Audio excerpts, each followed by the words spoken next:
there a way for me to compare Kenny Pickett to Trevor Lawrence without actually comparing Kenny to Lawrence? Yeah, I can do that. Good morning to you. Good Friday morning. I'm Dejan Kovacevic of DK Pittsburgh Sports. This is Daily Shot of Steelers. It comes your way bright and early every weekday morning. If you're into hockey and or baseball, I also offer daily shots of Penguins and Pirates where you found this.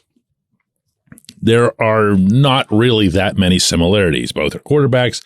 Both were taken in the first round and the end. However,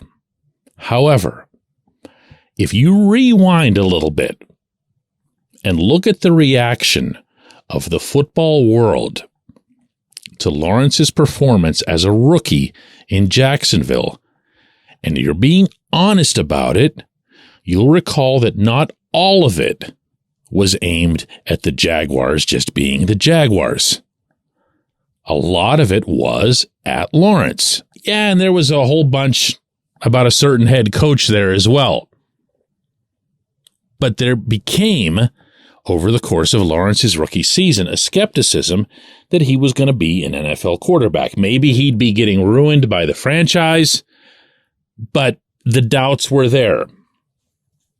These were Lawrence's key statistics as a rookie with the Jaguars.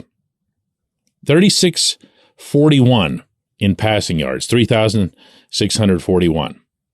He completed 59.6% of his passes, 12 touchdowns, 17 interceptions, and a 71.9 rating. This past season, when the Jaguars didn't have some amateurish college head coach, and they got a good bit better, made it to the playoffs and everything, Lawrence ended up with 4,113 yards, an additional 500 or so, a 66.3 completion rate, again, that was over 59.6, 25 touchdowns to 8 interceptions. That's the big one. Remember that in the rookie year, it was 12 touchdowns to 17 interceptions. And his passer rating went from 71.9 up to 95.2. Great. Good for Trevor. He made it. Number one pick who played like a number one pick, who also grew and matured from year one to year two like a number one pick. I know it doesn't always work out that way because some of these quarterbacks also end up playing for the Jets or the Giants or gasp, the Bears. So it's even more to Lawrence's credit that he was able to rise up despite playing for the Jaguars. Now, all that said, why can't Kenny do that? Here's Kenny's statistics. And I know I'm throwing a lot of numbers at you today, but I'm begging you to stick with me here because it's worth it. Kenny, as a rookie, he appeared in 13 games as opposed to the full 17 games. So his 2,404 passing yards aren't going to compare to what Trevor Lawrence did as a rookie, 36-41. But let's just go Kenny's rookie year to Lawrence's rookie year. Kenny's completion percentage was 63. Lawrence's, again, was 59.6. Kenny threw for 7 touchdowns, a really low number, and 9 interceptions. So more picks than touchdowns, but not a ton more.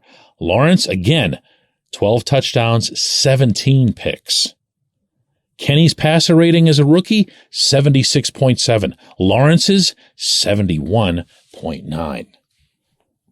Do you think, even if you have a completely skeptical view of the 2023 Steelers this coming season, do you think that they're going to be better than they were last season? Do you? I would imagine. I would imagine the overwhelming majority of the people who'd hear that question would say yes. Do you think that Kenny is going to be better than he was this past season? Because rest assured that he does. As he said at minicamp, Yeah, a lot. I mean, I'm getting a lot more reps than I ever was, last year. I feel a lot more comfortable being in the system the second time around, being with these guys for year 2. So just, we're heading in the right direction. I feel that. So just got to keep showing up every day. And trust me, he'd make that point all the time. It's all about the reps. It's all about the experience. It's all about the familiarity with the playbook, with the coaches, with the wide receivers, with the offensive linemen in front of him, with the running backs behind him. He's got so much more of that now than he did at this time in 2022 that it's not even comparable. How does one become worse in that setting? I'm not sure. So the team's going to be better. The quarterback is going to be better.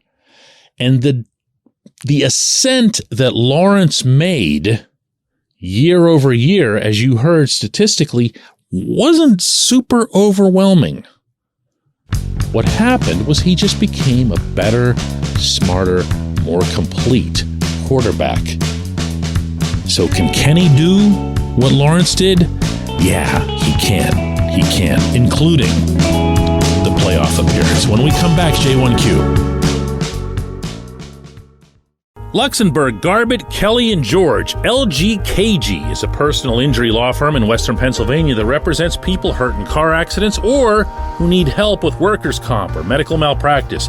When the attorneys at LGKG make you a promise, they keep it. They've been keeping promises in our region for over 80 years. LGKG's been AV rated, the highest rating a law firm can receive, and they've been designated super lawyers. That's actually a thing for over 15 years. It's a rare combination. LGKG has offices in Cranberry, Newcastle, Beaver Falls, Butler, and Elwood City. Learn more about them by visiting lgkg.com or by calling 888-842-5454. LGKG.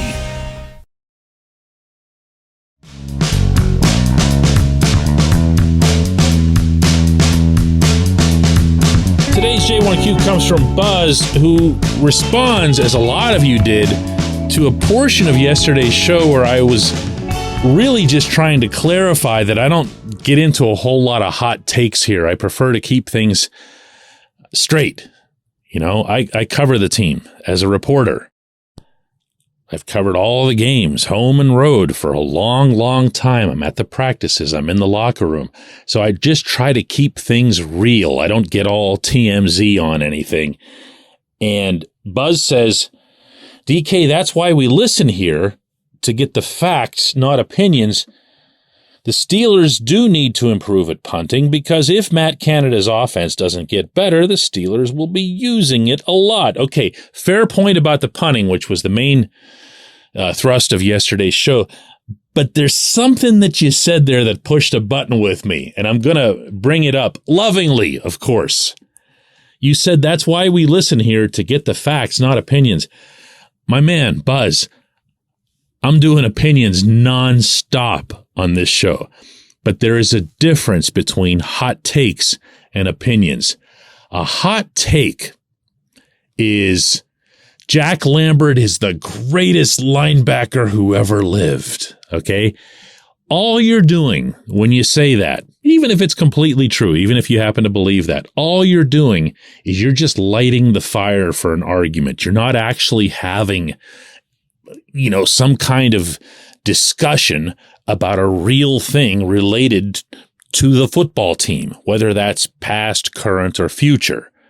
You're just trying to stoke something. Big, big difference. If I say Kenny Pickett's going to end up being twice the quarterback that Ben Roethlisberger was, again, never mind what you think of it, okay? I'm talking about the way that it's formed. It's aimed at getting a reaction from you. And for the more cynical people who do that sort of thing, it's aimed at getting a negative reaction from you. They don't care if you call them stuff. They don't care if you say, I'm never listening to your show again. In the good old days, they didn't used to have da-da-da-da, whatever. The tactic's been in place forever. It's not new, but it is still today the lowest common denominator of this sort of thing. And that's what I work to avoid. It's not avoiding giving opinions at all. Dude, like really. But I'm not pulling my opinions from thin air. I'm working for them. I'm getting to the complex. I'm around the team, again, at every single game, and then in the locker room after every single game. And I'm asking the questions of the head coach, of the coordinators, of the players. Why am I doing that? Just so that I can have as informed of an opinion as possible. Does that mean that I'm right all the time? Hell no. Nobody is. Does it mean that I try to be right? Yeah. I owe that to you and to the people who read my columns on DK Pittsburgh Sports. I owe you maximum effort to try to put together an opinion that's based on something other than I woke up today and was going through a potential list of hot takes to tick people off. I really appreciate you sending that my way, Buzz, because I really appreciate having the chance to address it here. Let's get back together on Monday. And by the way, for those of you who are fans of the Ramon Foster show that I do every afternoon live, we will be back on Monday as well, 4 p.m. Eastern Time, 3 p.m. Central Time. That's best viewed on YouTube. Let's do it then.